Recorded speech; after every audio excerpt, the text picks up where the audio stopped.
না। ভারতের একজন ধনকুবের আছে, নাম শুনেছেন না? মুকেশ আম্বানি। ওনার স্ত্রী নীতা আম্বানি, আমি একটা নিউজে দেখলাম যে তিনি গোল্ড ওয়াটার খেয়েছেন। এক বোতল গোল্ড ওয়াটারের দাম মোস্ট লাইকলি $60,000, $60,000 এক বোতল গোল্ড ওয়াটার। কেন? এটা খেলে বার্ধক্যের ছাপ নাকি চেহারায় লাগে না। কিন্তু মানুষ যতই বয়স ধরে রাখতে চাক, এই দুনিয়ার জামিনে সে কি তার বয়স লুকাতে পারে? আমার কলিজা টুকরা সিলেট, আওয়াজ করে বলেন, এই দুনিয়ার জীবনে বয়সকে ধরে রাখা যাবে? আপনি অমর হবেন জান্নাতে, চির সুস্থ হবেন জান্নাতে।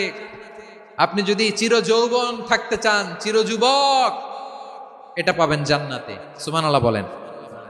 ওই জান্নাতে আপনি যেতে চান তো? চান?